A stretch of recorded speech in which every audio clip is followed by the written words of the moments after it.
March 14th, 2022. After shuttling our vehicles, we arrive at Woolum mid-afternoon. Stan, Tasha, Krista, and myself load up our packs, give our boots a good tie, and shake off the nerves that often greet such an adventure. It's the Lower Buffalo River Trail we're out to conquer. But first, before we step foot on the trail, we gotta survive the river crossing at Woolum. After assessing our options, we figured we'd cross just downstream of Richland Creek, where the river was the widest. For the most part, it was only knee-deep. It was just one channel on the opposite end where things got a bit iffy. Got a bit swift, so we played it careful. Stan and I carried the bags over our head to keep them dry, and then assisted the guys to the deep end. Almost there. Some folks might have turned around, and if I was alone, I probably would have too. But we were prepared, calculated, and determined, and we made it without incident.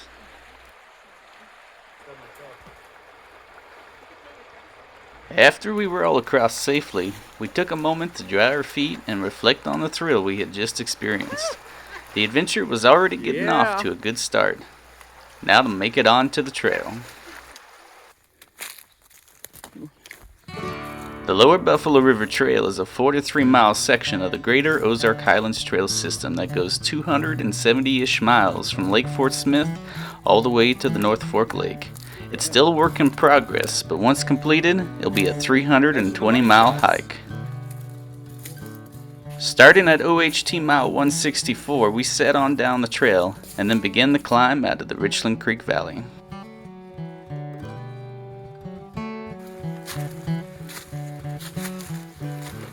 It wasn't but a few switchbacks later, and we were already graced with a view looking back out over Woolum. After a moment of catching our breaths, we pressed onward. Since we started in the mid-afternoon, we needed to get some miles done before nightfall. After rounding over the hill, we soon hit a trail junction where the Point Peter Trail and the Buffalo River Trail become one. For a while here, we stay up on the hill and away from the river. We crossed by the remains of a bygone era, back when if your car broke down, all you could do was leave it. A bit farther and we passed by the concrete remains of what was once a home. Built in the 70s, there's not much left of it besides some scattered out antiquities. We then descend into the next holler where Ben Branch Creek is. We stop for a moment to admire the creek and then begin another climb up another hill. Climbing and descending is the name of the game here, up one hill and down the next. But luckily on the Buffalo River Trail, nearly every climb has a view to greet you.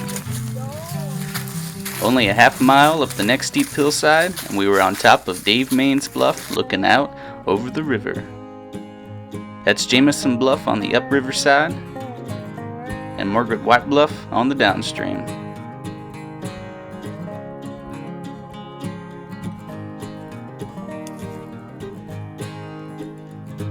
We stay atop Dave Maine's Bluff for a bit before cutting inward into the forest, leaving the river to our left. We pass by a field full of broom sedge, and it's not long past here we find our first evidence of elk in the area. Descending the hill, the trail merges with Margaret White Road for a short bit.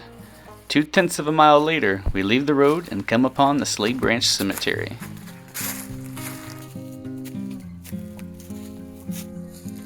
It was just down trail from here, along the Slate Branch Creek, we decided to camp for the night. With not much light left in the sky, we pitched our tents, gathered some firewood, filtered water, and then got dinner cooking.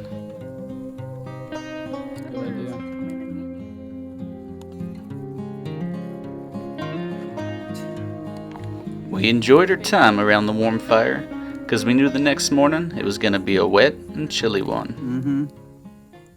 Day 2. It was raining. We wake up a bit late being unmotivated by the rain, but we eventually get to it, getting coffee made before taking down camp.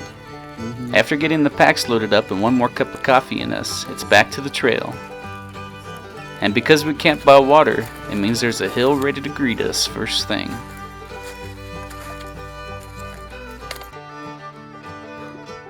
But like the hills before it, it isn't long and we're looking back out over the river. This trail is truly unlike any other in the watershed. It's panoramic view after view, and everyone seems a bit more special than the last. We cut inland from the river as we enter and leave Wiseman Hollow. Before we knew it, and a few switchbacks later, we were back up high, looking out over the river from Wiseman Bluff.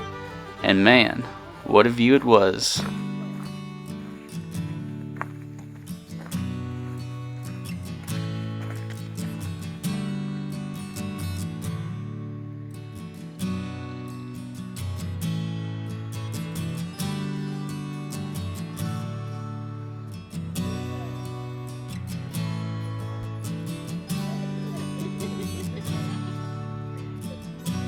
That's Margaret White Bluff in the distance, and it's now on the upriver side.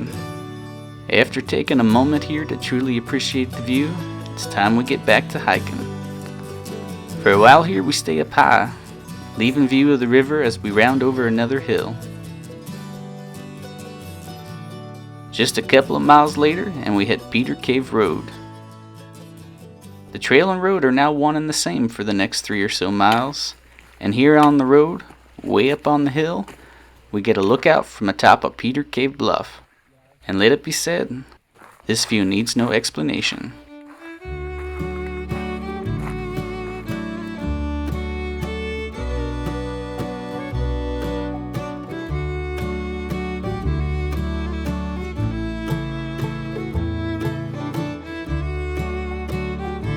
It's here we take a lunch break, because how could we not? It was such a beautiful place, and it was such a beautiful moment in time. Soon after lunch though, the vultures began circling us, so we decided to get back to hiking so they could return back to their perch. From here we descended down into the Calf Creek Valley. We crossed by the old Arnold Cemetery before walking up on the old Arnold home site.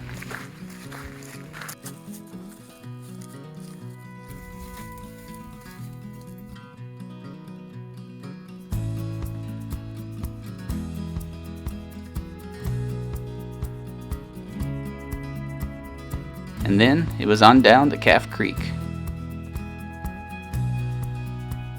After a mostly overcast morning, the sun was now out in full force. The cold water of the creek was a great place to cool off for a moment. We enjoyed a little break, filtered some water, and shed a layer of clothing before continuing on.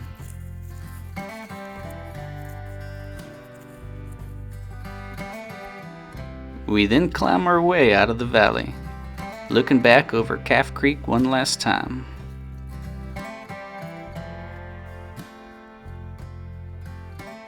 And then we arrive at the Collier homestead, where Sod and Ida Mae Collier carved themselves out a living in 1931, which was one of the last homestead patents in the region.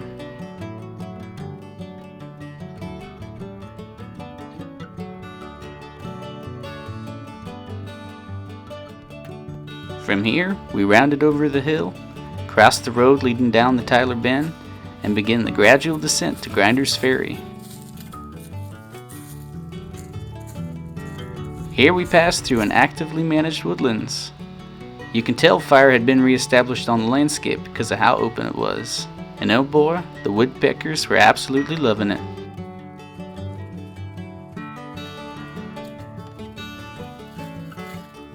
We descended down farther until it was finally time to cross under US Highway 65.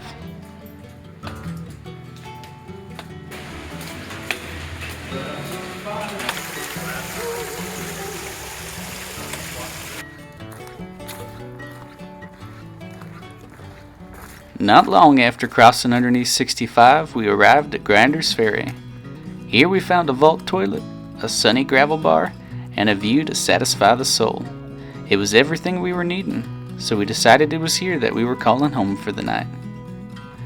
Since the sun was shining, we quickly sat out our gear to dry from the night prior, adding a splash of color to the gravel bar.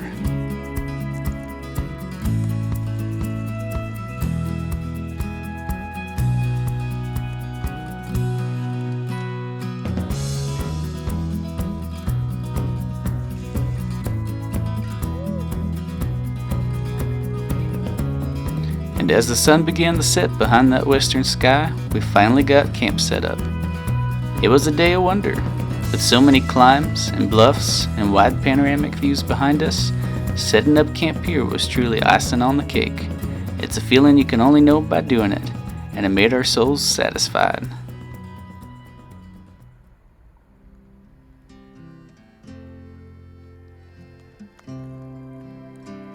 We got a fire going, ate our dinners, and relaxed as the moon rose above us. Everything in this moment just seemed right. We then called it a night and headed to our tents. And with day 2 complete, we still weren't even halfway done with the Buffalo River Trail. So stay tuned for part 2. And if you liked what you saw, please consider subscribing and liking the video. And of course, get out there and explore it for yourself. Thanks for watching.